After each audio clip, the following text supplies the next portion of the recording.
Why do people start new religious movements, also known as cults? And why do other people join cults? Is it because new religious movement founders are charismatic charlatans who brainwash simple minded folk into giving up their resources? Hi, my name is Muhammad Afzal Upal. I am a cognitive scientist of religion and a professor at University of Wisconsin-Platteville.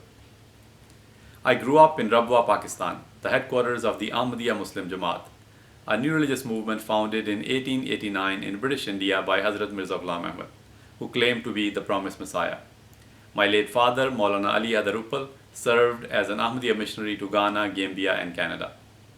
I never felt that my father or any of the rest of my Ahmadi family members were brainwashed simpletons.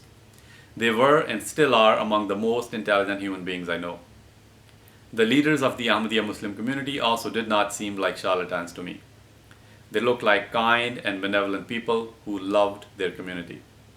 My personal experiences made me skeptical of various explanations offered by traditional scholars. Some claim that people start new religious movements because they want to gain money, power, or sex.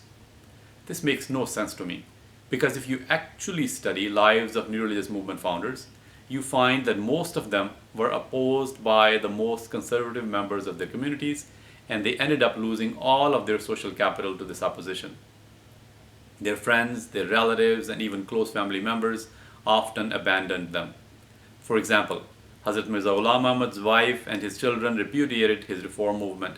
He was declared kafir by most Indian ulama. Various nuisance lawsuits were launched against him. When he visited Delhi, people pelted him with stones.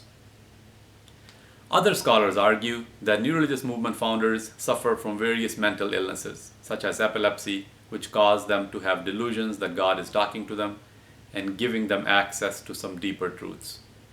This explanation also does not make any sense to me, because unfortunately in most societies, mentally ill people lack the respect from their fellow group members that is needed to successfully start a large social movement that outlasts its founder. People consider the mentally ill to be pitiable. Fakirs and sadhus are given alms, but nobody considers such people to be leaders of their groups. In order to successfully launch a social movement, one needs to have a whole bunch of organizational and leadership skills. For those of us who have never been involved in launching a large social movement, it's far too easy to underestimate what it takes to launch such movements. I call people who successfully launch social movements seers, S-I-E-R-S, short for social identity change entrepreneurs. Seers have the following 7 characteristics. Seers have the political instinct that allows them to understand how their group is feeling and what issues people think are driving down their group's reputation. Seers are high identifiers who derive a major part of their self-esteem from their group status, which means that they also have the most to gain from an increase in their group status. This makes it worthwhile for these very special people to invest their time, money, and social capital in efforts to enhance their group's status. Seers are creatives. These people are usually artists, poets, and writers, which gives them the creativity tools they need to figure out a strategy for restoring their group status. Seers have a high status in their group, which allows them to withstand the blowback from the conservative members of their group and maintain their social change efforts despite this opposition. Seers have great oratorial skills, needed to convey the message in the most effective way possible. Seers have persistence, needed to continue their social change efforts despite these efforts appearing to be a fool's errand for years or even decades.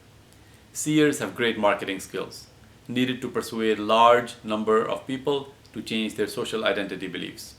These are the beliefs that are closest to people's hearts, and therefore they are the ones that are hardest to change. Seers also know when to claim credit for various victories that their movement gains in order to maintain the leadership of the social change efforts.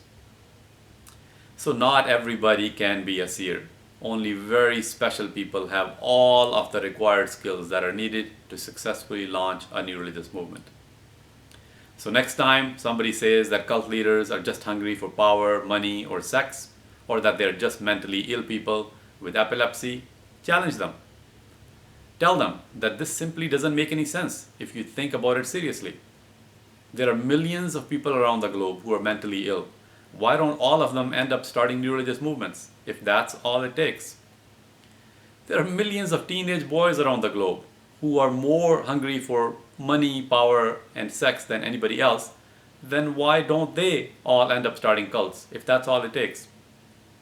Starting new religious movements takes organizational and leadership skills that only a small number of very special people I call seers possess. If you want to learn more about my work on cognitive science and religious movements, watch my YouTube channel called Ideals and Realities and follow me on Twitter at Afzal Upal. Read my research papers and books on afzalupal.com. And please subscribe to this YouTube channel. Thank you.